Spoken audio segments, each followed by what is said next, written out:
Do you remember what resistance is in an electric circuit? It is something that controls the flow of current.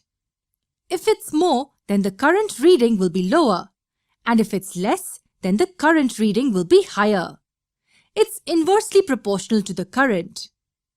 Let's talk a bit more about resistance. What are the factors on which a resistance of a conductor depends?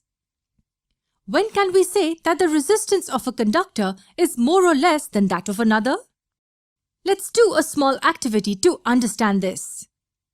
Take a small electric circuit like this one, which has a plug key, a power source and an ammeter. In the first case, connect a nichrome wire between these 2 points. Let the length of this nichrome wire be a lowercase l. Now plug the key and measure the reading in the ammeter. Now let's try playing with the factors a bit. In the second case, we double the length of the nichrome wire, but keep the thickness same. We just double the length. When you measure the reading, you will notice that the current is half of the current measured originally. When the length was doubled, the current halved.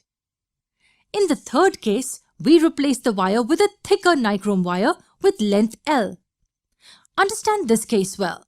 We're just increasing the thickness of the wire without changing the original length L.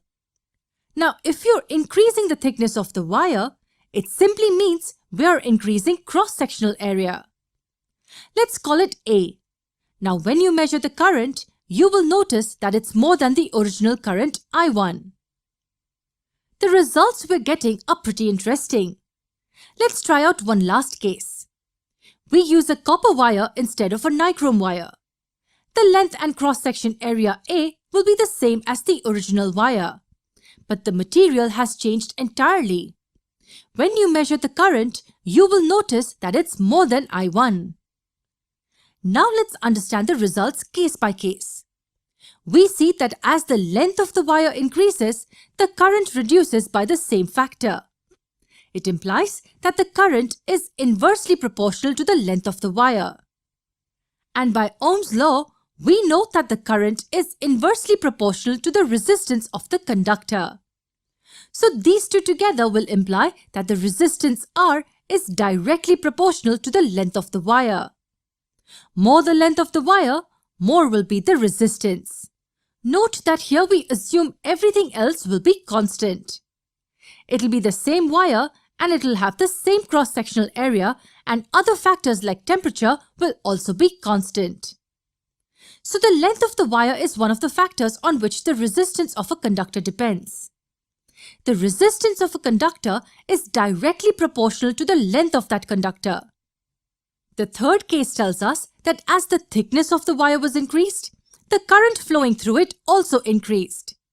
It tells us that the current flowing through a conductor is directly proportional to the cross-sectional area of that conductor, which means that the resistance will be inversely proportional to the cross-sectional area of the conductor. Combining these two tells us that the resistance is directly proportional to the length of the conductor and inversely proportional to its cross-sectional area. If we introduce a constant ρ, it can be written like this. This is the constant of proportionality and is called the electric resistivity of the material of the conductor. In the fourth case, we saw that as the nature of the material changes, the current flowing through the conductor also changes. And that's because as the nature of the material changes, its electric resistivity also changes accordingly. Conductors, for instance, have lesser resistivity as compared to alloys, and alloys have lesser resistivity as compared to insulators. Nichrome is an alloy, while copper is a metal which is a good conductor of electricity. And that's why the current reading increased when the material changed to copper. The SI unit of resistivity is ohm meter. How is it ohm meter? We can look at this formula and deduce it. The unit of resistance is ohm, the unit of length is meters, and that of area is meter squared. Cancelling and transposing the units gives us the SI unit of ρ as ohm meter. We will understand resistivity in detail in the next video. But before we end this video, let's quickly review what we learned. The resistance of a conductor is directly proportional to its length and inversely proportional to its cross-sectional area. And it also depends on the nature of the material. If the material has low resistivity, its resistance will be lower, and if it has more resistivity, its resistance will be higher.